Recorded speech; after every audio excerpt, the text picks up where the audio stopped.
The walnut conference table in the 37th floor boardroom of Horizon FinTech's Manhattan headquarters gleamed under recessed lights that afternoon, but the air felt thick enough to choke on. I sat there expecting the usual quarterly risk review, spreadsheets open, coffee cooling, the faint hum of the city far below.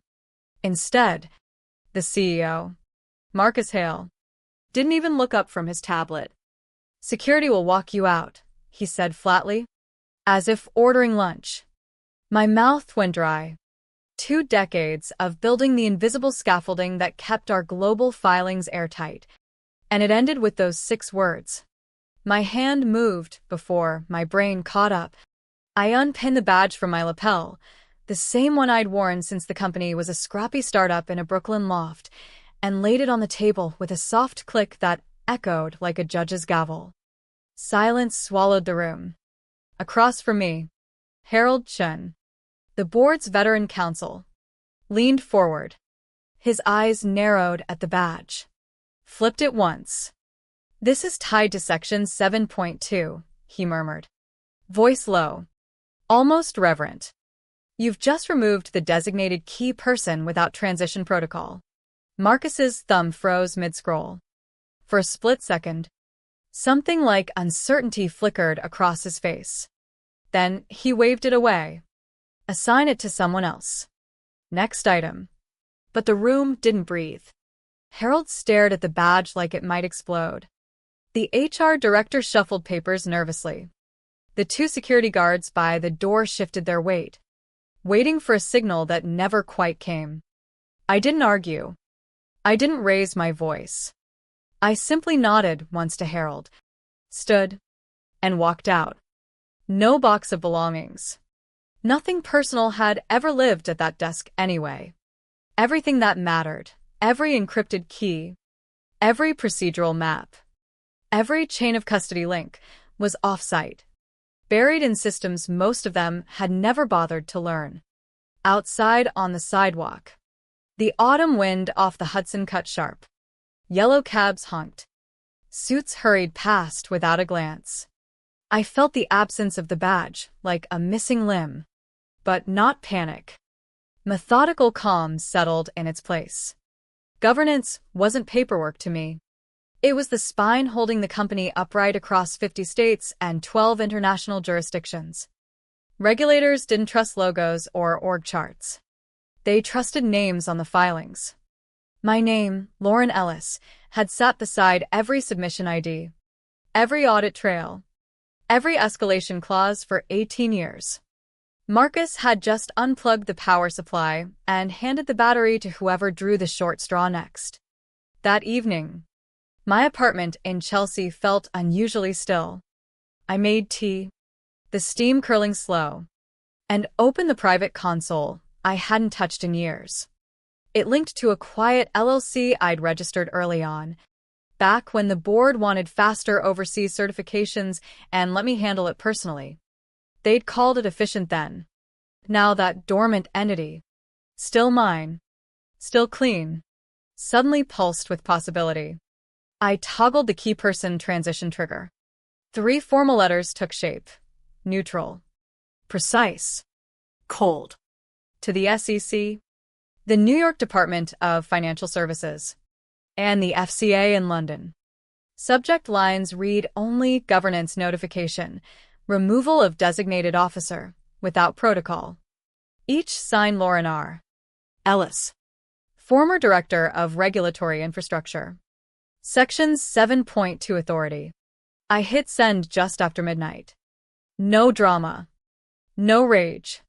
Just the quiet satisfaction of following the rules they themselves had signed off on. Because when you design compliance across borders, you learn the truth. The most devastating breaks don't scream. They expire quietly. One expired credential at a time. I pictured the dashboards at headquarters still showing green. Executives patting themselves on the back for streamlining. They had no idea the first domino had already tipped. The next morning, I watched from my laptop as the first jurisdictional nodes flagged yellow. Germany's BaFin portal pinged a credential disruption. Singapore's MAS system suspended submission paths. The UK node required reauthorization before any update could proceed. I leaned back, tea gone cold, and let the slow-moving precision unfold. Marcus had called my role sunset, like I was obsolete software. But I was the bridge between spreadsheets and sovereign recognition. They'd cut that bridge without checking what held the other end. I wasn't angry in the hot, explosive way people expect. I felt the weight of every late night I'd spent alone in this apartment, refining audit trails while colleagues went to happy hours. Every weekend sacrificed to ensure filings survived leadership turnover. The betrayal sat heavy but clean. They hadn't just fired me. They'd fired the only person who understood the footnotes where real power lived. And footnotes, I knew, were patient. They waited. By the third day, the pings came faster.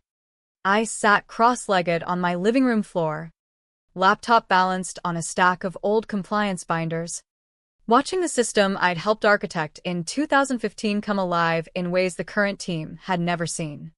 The North American compliance node flashed first, yellow marker pulsing beside the timestamp I'd designed myself. That single update would trigger an automated notice at the SEC's integrated tracker. Europe followed. Then APAC. Singapore's response arrived quickest. Designated key person revoked. Reauthorization required before filing access resumes. Clean. Surgical. Exactly as intended.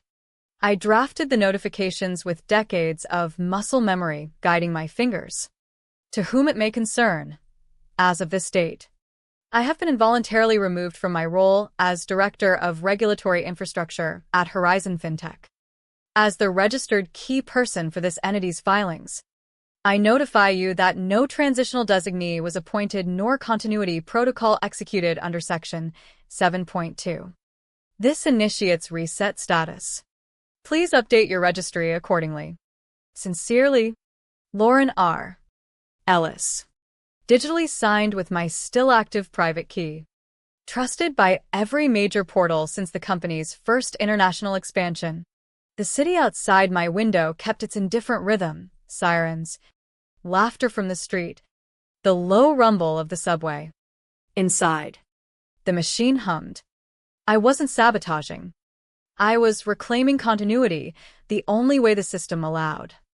Their entire legal capacity to speak to regulators now routed through credentials they no longer controlled. They'd assumed control was loud, hierarchical, obvious. They never grasped that the most critical roles hide in footnotes. Within 24 hours, automated replies trickled in. The New York DFS acknowledged the suspension pending governance assignment. The SEC flagged affected submissions. I archived each one without triumph, only the steady knowledge that inevitability had begun. Meanwhile, Marcus posted on LinkedIn. Our org chart just got leaner, sharper, future-ready. Emoji clapping hands followed. The comments filled with congratulations. No one mentioned filings, legality, or the quiet death of institutional memory. I opened the public audit portal I'd built years earlier, an internal transparency tool leadership had ignored because it didn't drive engagement. It drove accountability. I uploaded every filing I'd ever submitted, hundreds of forms across jurisdictions, each annotated in plain language, time-stamped, Cross-signed. scrubbed of proprietary data, but leaving one thing unmistakable. The signature line at the bottom, filed by Lauren R. Ellis. Section 7.2 Authority. This wasn't a manifesto. It was a ledger-proving function. Without me, those documents were legally inert. I sent the link to Anna Morales, the interim general counsel who'd always struck me as sharp. Subject, for reference, governance ledger. Body, as former key person of record, providing archive of active filings. Please advise if reassignment protocol is pursued. Otherwise, updates cannot proceed. No threats. Just process. The tracker I set on the portal began lighting up. Finance downloaded a 2022 submission. 5 minutes later. Attempted edit failed. Credential mismatch. Legal tried next. Internal audit followed. Each attempt bounced back with the same message, error. Signature verification failed. Section 7.2 key person not detected. They'd built an empire assuming filings maintain themselves. But filings are living. They require constant reaffirmation. Without the verified signature, they grew stale. I looped in 2 compliance directors from competitor firms I'd consulted with over the years. Sent the archive with a note, for educational reference, a model of continuity documentation. The ecosystem began to shiver. My inbox stayed quiet, but metadata exploded. Dozens of views. Failed edits. IP addresses lighting up. The wheels inside Horizon had started turning. Not because they understood the loss yet, but because they could no longer fake it. By the end of the week, whispers spread. Someone at a fintech startup forwarded the archive with "Holy hell. This is how you document compliance." It hit niche forums. Then Reddit threads on governance disasters. Anonymous users called it a masterpiece of quiet precision. They sensed its rarity without knowing the full story. Emails arrived, compliance directors asking how I'd achieved that level of multi-jurisdictional continuity. Would I consider advisory work? Inside Horizon. Silence felt different. Backend logs showed frantic activity, failed logins, attempts to regenerate certificates, spikes in traffic to my old procedural wiki. Someone tried updating a basic Q3 SEC filing. Error 43, missing authorized key person credentials. Another attempt on a Singapore update met the same wall. They tried sandbox signatures from junior staff. No success. The chain of custody lived in 2 places, a registry untouched for over a year. And me. I knew the board was asking questions when a procurement calendar invite accidentally reached me. Board governance access discussion, Ellis. Revoked minutes later. But the damage was done. Someone finally checked the SEC public registry. Search. Key person. Horizon FinTech. Result. Lauren R. Ellis. Verified contact for all multi-jurisdictional filings. No successor filed. That single entry caused more panic than any data breach could. Imagine explaining to investors that your compliance chain still pointed to the woman you fired without transition. Junior analysts pored over my old binders like ancient texts. Risk VPs argued the system could be overridden. But you cannot override trust. Every node rejected unverified substitutions. Changing the key person required regulatory declarations, knowledge transfer proof, co-signatures, none of which existed. The real pressure surfaced when a major partnership with a European bank hit a wall. Their counsel emailed me directly, bypassing Horizon entirely. They discovered the key person removal and needed confirmation of continuity for a 9-figure deal. My reply was brief, attaching the bylaws highlighting Section 7.2. At this time, I am not aware of any authorized reassignment. The deal went on ice within hours. The emergency Zoom call came at 8 a.m. I joined 3 minutes late on purpose.